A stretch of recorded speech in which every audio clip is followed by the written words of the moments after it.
Salut, le projet 7, souvenez-vous, on part de cette base, qui en apparence est pas trop mal, mais si on regarde de plus près, c'est pas trop ça. Depuis l'achat, tout a été démonté à nu, le châssis et le moteur, on s'attaque maintenant au train avant, c'est parti!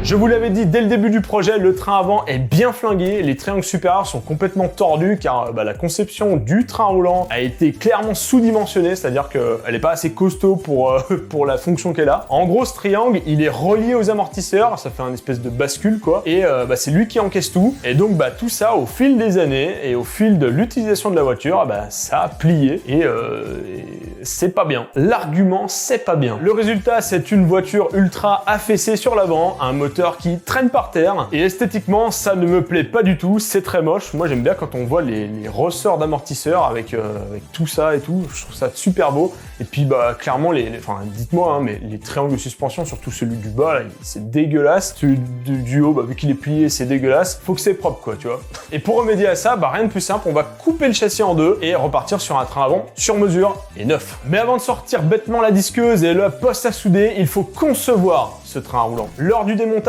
rappelez-vous, j'ai scanné le train avant et certaines pièces, comme le radiateur et les porte-moyeux. J'avais fait mes petites mesures pour commander à l'avance des pièces, genre des rotules, des machins compatibles avec les porte-moyeux et tout ce qui va autour. Et j'ai reçu tout ça et j'ai pu modéliser tout ça. Les scans et les pièces modélisées, j'ai tout balancé sur SolidWorks pour concevoir mon nouveau train avant. Mise à l'échelle des éléments scannés, on place les roues, puis la crémaillère. La crémaillère d'ailleurs qui a été changée car on change totalement la géométrie du train avant avec les épures de suspension et tout le bazar. Donc les triangles que je vais faire sont plus longs, donc il faut des biellettes de direction plus longues et donc une crémaillère plus courte. Et pour l'info, on passe d'une crémaillère de Ford Sierra, la donneuse de base, à une crémaillère de Ford Escort. Pourquoi on est là-dessus? Parce que déjà, en fait, c'est compatible au niveau des biellettes. En plus, vu que c'est du Ford, c'est les mêmes pas, c'est les mêmes filetages, c'est les mêmes taraudages. Bref, c'est compatible, c'est mieux. Et mine de rien, j'avais bien aimé comment elle se fixait cette crémaillère, c'était plutôt simple. Il y a deux vis avec des cils en bloc.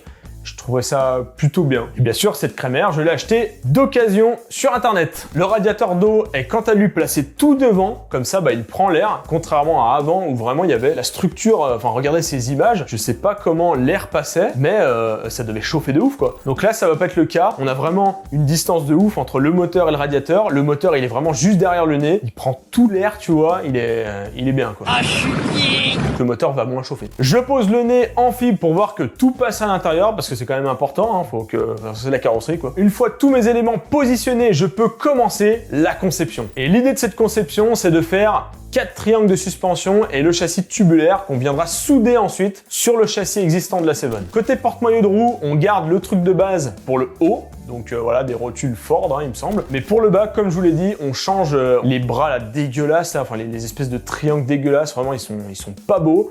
Donc on part sur une rotule toute belle qui viendra se loger dans un triangle inférieur tout beau. Et ça donne ça au niveau de la 3D avec les rotules installées. Côté châssis, je pars sur des cils en bloc standard. Il y en a 2 par triangle. Alors pourquoi des cils en bloc? Parce que déjà ça s'use beaucoup moins vite que des rotules Uniball là, tout en métal là. Parce que ce genre de truc comme ce que j'avais mis sur la GT40 et ce qui se fait en règle générale dans le sport automobile, ça s'use assez vite parce que la poussière elle peut se mettre et voilà quoi, ça prend du jeu. C'est pas au bout de 3 tours mais voilà quoi, ça s'use un petit peu plus. Et surtout pour ce projet, je voulais avoir quelque chose d'un peu plus souple. Le cil en bloc il permet quand même d'absorber pas mal les chocs, alors ça fait que ton châssis, ton train roulant est un peu plus flou, c'est ce qu'il y a dans nos voitures de tous les jours concrètement, et ça rend la voiture plus agréable à rouler, plus confort. Bon, par contre, on perd en précision sur les trains roulants. L'idée, c'est soit on va sur du cil en bloc de plus en plus dur, avec genre Powerflex ou toutes ces conneries comme ça, là. Ou alors, on va, le plus extrême, c'est la rotule, et là, on est béton, sauf que ça s'use plus vite. Ensuite, c'est de la conception mécanique. On teste, on refait, on refait parce qu'on n'avait pas pensé à un autre truc, et au final, après des heures et des heures, on en arrive à ça. L'avantage de la conception par ordinateur, c'est que vous anticipez pratiquement tous les soucis souci et qu'une fois les plans sortis, vous débranchez votre cerveau à l'atelier. Au début, c'est sûr qu'on est un peu frustré parce qu'on n'est pas en train de faire à l'atelier, mais on gagne beaucoup de temps à l'atelier, quoi. Bon, aujourd'hui les amis, on coupe tout l'avant de la Seven, donc tout ça là, on coupe là. Alors bien sûr, hein, j'ai fait des plans. Ça, c'est le prochain, le prochain train avant. Donc c'est parti. Pour installer ça, eh ben, il faut d'abord virer ce qu'il y a là-bas. Let's go, on coupe. On a fait le plus simple là. Hein. Là où ça va être chiant, c'est là. Non, dessous, pas trop. Là surtout, là c'est un peu chiant là.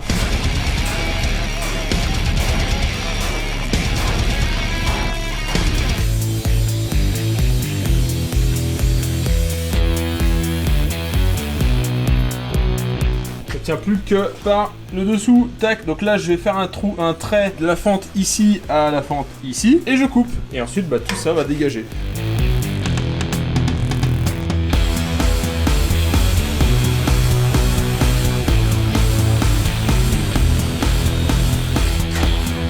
Et voilà le résultat. Là je vais prendre mes mesures, je vais regarder de partout, je vais faire des photos et je vais modifier mon plan parce qu'à mon avis on n'est pas tout à fait correctement, donc je vais voir. En fait, maintenant que tout est découpé, je prends les codes définitifs du châssis pour les remettre sur ma 3D. En fait, histoire que ça s'imbrique parfaitement, on affine le 3D en gros, juste avant d'imprimer les plans. On est parti enfin pour la fabrication du châssis, enfin plutôt de la partie avant du futur châssis.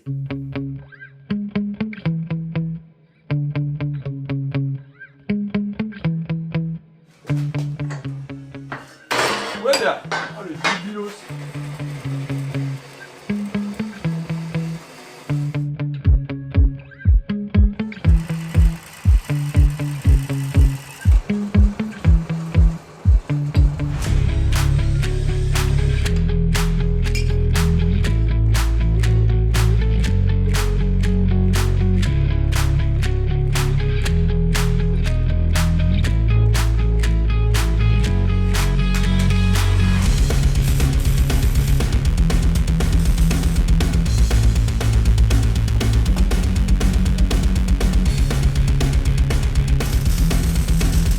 Je vous cache pas que c'est vraiment plaisant de refaire du tubulaire comme ça, avec de la soudure, avec de la découpe. Ça me rappelle vraiment la fabrication de la GT40 à l'époque, en 2018. Ça nous rajeunit pas, hein. Mettez un commentaire pour ceux qui étaient déjà là en 2018. Le premier cadre est terminé, c'est celui qui va être soudé au châssis de la Seven. Et comme on le voit, il rentre parfaitement, hein, donc je suis assez content. Hein. J'ai pris des bonnes mesures et mes plans sont plutôt corrects. Et que dire, je ne me lasse pas de ce poste Migmag de la marque GIS. C'est une tuerie ce truc-là. Hein. Il a une fonction intelligente, t'as juste à dire l'épaisseur que tu vas souder. Et il te fait les réglages nickel là. Je loupe plus aucune soudure avec ça, c'est vraiment ça, hein. J'ai plus le droit. Le plus délicat dans la construction mécano-soudée, mécano-soudé, c'est une structure en pièces soudées entre elles en fait, c'est de placer les éléments précisément, qu'ils soient d'équerre avec un angle positionné parfaitement selon les plans, donc il faut mesurer et tout. En fait, la soudure finalement, c'est le moment le plus simple et le plus satisfaisant parce que tout est posé, tu pointes et tu mets ton petit cordon de soudure et voilà, t'es content, quoi.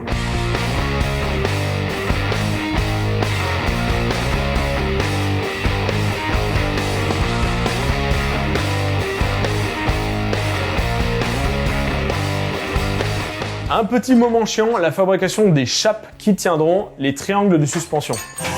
Oh merde, lui. J'aime pas ça, c'est chiant pour moi parce que il faut faire de la découpe et j'aime pas la découpe. Surtout, il faut en faire 16 quoi, des trucs comme ça et c'est vraiment relou quoi. Vivement la découpeuse numérique. Je dis ça, je dis rien. Hein.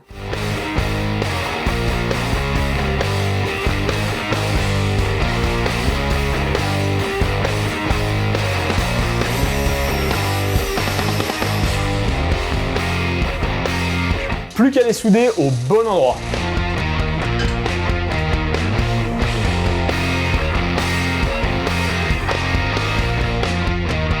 Il est temps de passer à la fabrication des 4 triangles en tube rond.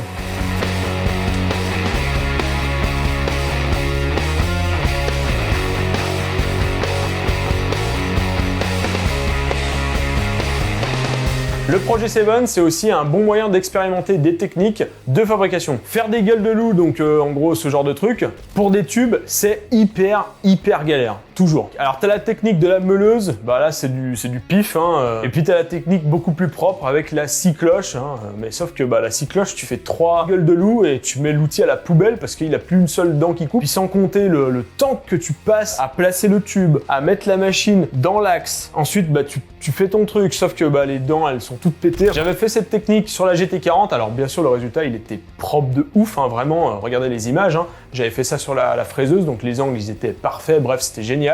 Sauf que ça m'a pris un temps fou de faire ça. Bref, c'est chiant, sauf que, une fois de plus, la 3D, la conception assistée par ordinateur, la CAO, est là pour nous sauver. Pour ça, j'ai réalisé plein de petites pièces pour tracer mes gueules de loup. J'ai imprimé tout ça en 3D. Et on obtient des petits cylindres là, comme ça, là, bien sympathiques. Et la procédure, elle est assez simple. On commence par faire un trait sur tout le long du tube. Ça, c'est important. C'est pour indexer les petits cylindres. On glisse les petits cylindres, tac. On trace au marqueur, on dégage le cylindre et on sort la disqueuse. Et l'idée, en fait, bah, c'est de meuler jusqu'à ce qu'on ne voit plus le petit coup de marqueur. Et le résultat, bah voilà, hein, ça marche parfaitement bien. C'est super rapide. Vraiment, c'est génial et on peut pas se planter. Vraiment, alors il faut bien être sûr de où on met les petits cylindres parce qu'ils sont tous différents, mais putain le résultat il est là quoi, vraiment c'est génial, cette technique elle est géniale. On s'occupe maintenant des extrémités qui vont accueillir les cils en bloc. Je débite tous les brutes et je passe au tour. Encore une fois, il y en a 8 à faire ces machins là,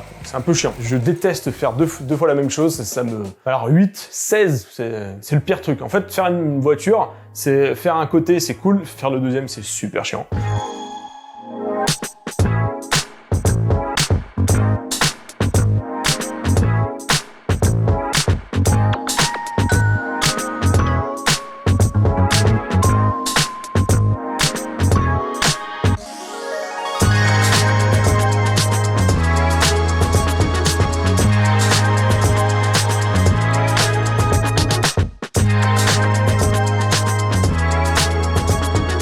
Et dans le même délire, j'ai les extrémités des triangles inférieurs pour accueillir les rotules basses. C'est une pièce un peu plus chiadée, mais il y en a que 2 à faire pour cette fois, donc ça va. C'est le moment d'assembler tout ça. La technique, c'est d'imprimer le plan à taille réelle et de mettre des cales un peu partout pour guider chaque tube. Après pointage, on soude tout. Donc là, on fait du point-point ou du cordon de soudure, hein, faut que ça soit solide, quoi.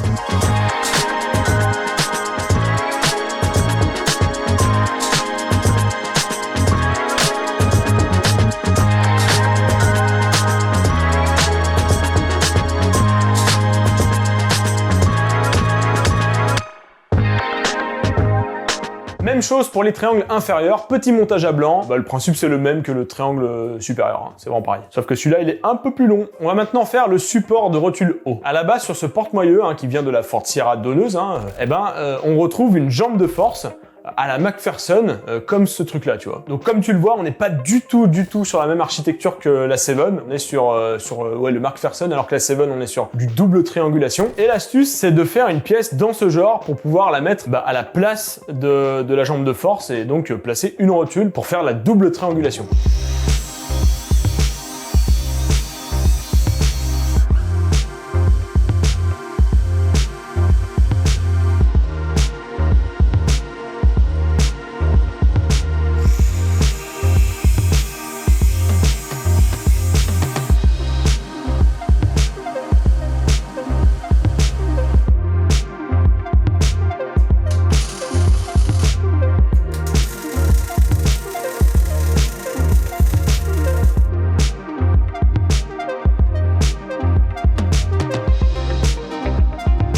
Dernière étape sur les triangles inférieurs, on fait les supports amortisseurs. Et là aussi, c'est encore une petite expérimentation. J'avais déjà vu ce montage sur certaines voitures, sur certaines Seven, je trouvais ça plutôt sympa. Je l'ai fait, je trouve ça très beau en plus, et ça fait beaucoup de gains de place, et je pense que c'est ultra solide. Et mine de rien, bah ça se fait plutôt bien, il y a 2-3 pièces autour à faire. Un petit perçage, bon là pour le coup, on est obligé de faire à la scie cloche, mais voilà, hein, 2 perçages, comme je vous l'ai dit, ça va, les dents sont encore présentes.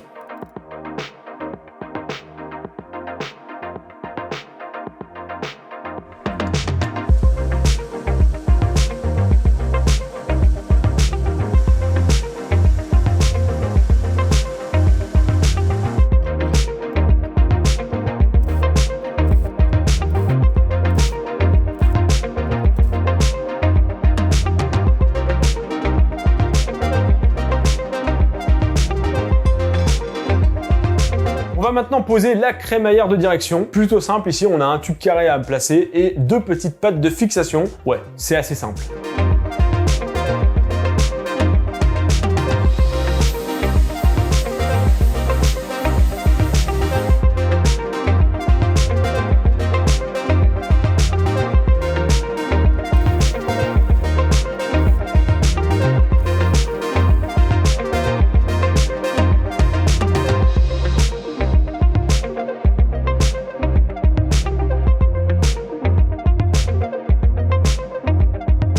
Les amis, le train avant commence à vraiment avoir de la gueule. Voilà, j'ai mis le radiateur. Comme vous le voyez, il passe pile poil. Ça, c'est cool. Ça, c'est les joies du scan et de la CAO. Ensuite, avec des plans. Voilà, hein. Si on suit le plan, eh ben, on voit que ça passe. Hein. Donc, c'est vraiment top. La crémaillère est posée. Pareil, elle passe comme c'était prévu. Donc là, l'idée aujourd'hui, c'est de mettre ce truc-là, de fusionner ce truc-là avec le châssis. J'ai tout nettoyé. Voilà. Et là, on va mettre ça là.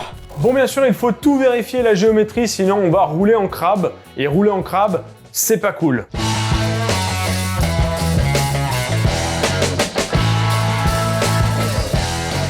Les amis, la greffe a prise, les 2 châssis ne font plus qu'un. Et vu les cordons de soudure, ça va pas péter le truc, hein.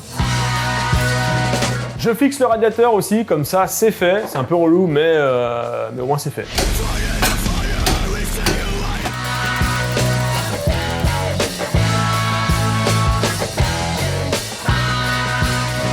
Bon, je suis content, les fixations hautes du radiateur sont faites. Il y a 2 fonctions à cette petite patte là. C'est que déjà elle tient le radiateur et elle me bouche le tube ici. Donc c'est pratique. 2 en 1. Il me reste plus qu'à faire la fixation du dessous. Je pense que je vais fixer par là et par là. Donc normalement là et là.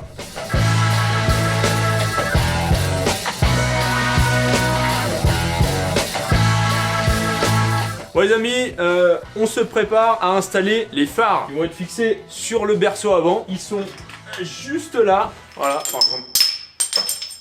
Donc je disais, les phares sont à poser. Ils vont être ici. Alors j'ai fait des plans pour savoir exactement où je vais les mettre. D'un point de vue technique, mais aussi esthétique. Parce que les phares, si on les met là, là, ou là, ou là, ou là, c'est un peu différent. Ça change beaucoup l'esthétique de la voiture. Et j'aimais bien la bouille qu'avait la voiture avant démontage. Et les phares étaient à peu près ici. Donc on va les fixer ici. C'est parti.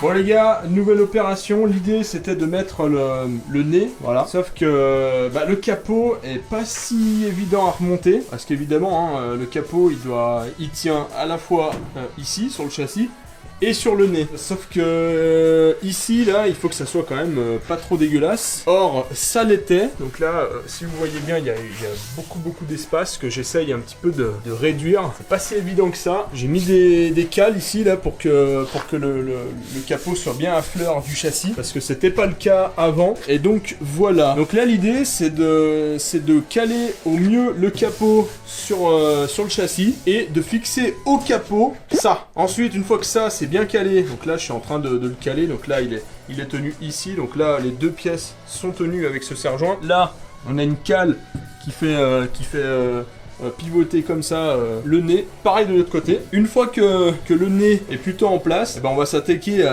aux fixations. Je pense que je vais commencer par dessous parce que c'est le plus pratique. Là c'est un peu la merde. Une fois que ce truc là est fixé, normalement le capot on pourra l'enlever et il est censé se remettre exactement au bon endroit. Faut savoir aussi qu'il va y avoir un espèce de joint caoutchouc là, pas trop épais. Pas mal d'ajustements. Là on est sur de la carrosserie. C'est un peu relou parce que c'est pas ça qui va faire mieux marcher la voiture. C'est avec ça qu'elle sera plus jolie, donc faut y passer un peu de temps. Allez, c'est reparti.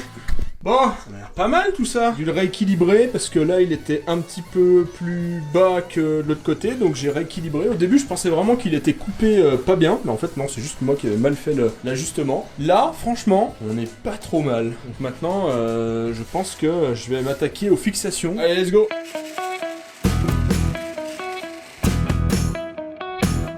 Bon les gars, tout est en place là. Je me munis de ma perceuse à angle. Ça c'est super pratique hein, vraiment. Et je vais faire les trous. Et ensuite je vais mettre les clécos. Les fameux clécos. C'est ces trucs là. En fait c'est juste des rivets qu'on peut enlever. Donc on les met avec une pince.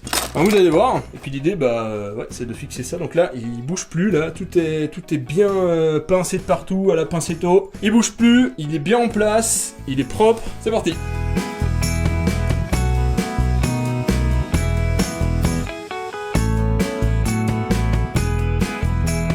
Bon les amis, il faut que je retire le capot. C'est un peu compliqué, c'est un peu délicat parce que, comme je vous l'ai dit tout à l'heure, le capot, eh ben, il sert à tenir le nez pour l'instant, pendant qu'il est pas fixé. Sauf que là, il faut qu'on fixe le nez. Et là, c'est pas, je peux pas. Donc il faut vraiment que j'enlève, faut que j'ai accès ici. Et donc je suis obligé d'enlever le capot. Donc pour cela, qu'est-ce que j'ai fait? Vu que le dessous, il est fixé, j'ai calé ici. Donc j'ai mis des petits repères en scotch et j'ai mis une butée comme ça. Le truc, je sais qu'il est comme ça. Et là, théoriquement, je peux enlever mon capot. Il y a rien qui devrait bouger. C'est parti.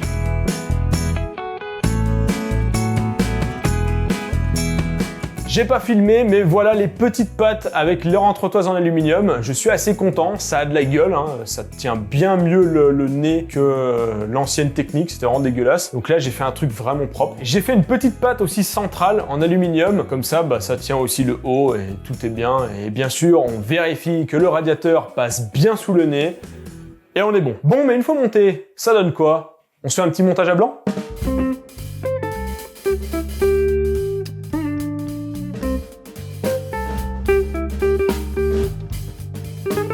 Voilà, ça faisait ultra plaisir de refaire du tube et de la partie cycle sur une voiture. C'est toujours un vrai plaisir de voir chaque pièce s'assembler parfaitement grâce à la magie des plans générés par la modélisation 3D. Merci SolidWorks encore une fois. Le projet avance bien. Refaire cette partie-là, donc le train avant, c'était plutôt un gros morceau sur le projet 7. Là, on peut dire que c'est fait. Donc, je suis assez content. C'est cool. Et puis, voilà, dites-moi en commentaire aussi si le projet 7, il vous plaît. Je trouve qu'il est hyper intéressant en ce moment, surtout que je suis dans une période où l'hypercar est vraiment toujours en cours de conception. C'est long, hein. Bon, c'est comme ça. J'ai envie de faire les choses ultra bien. Il y a quand même des objectifs assez grands pour l'hypercar. On peut pas se permettre de faire une bouse en CAO, faire un truc à l'arrache. Il faut que ça soit bien propre. Et c'est pour ça que le projet 7, il est super cool parce qu'il vous permet quand même d'avoir du contenu mécanique un peu plus sur le terrain avec du cambouis, de la soudure, de l'usinage. Donc je trouve que c'est bien. J'essaie de jongler avec ces deux formats-là, hein. J'espère que ça vous plaît. N'hésitez pas à le dire en commentaire, à liker la vidéo si elle vous a plu, à la partager, hein, bien sûr, et à vous abonner pour avoir la suite des deux projets et peut-être d'autres projets, on verra, hein. Moi, je vous dis à la prochaine dans une prochaine vidéo. Tchou!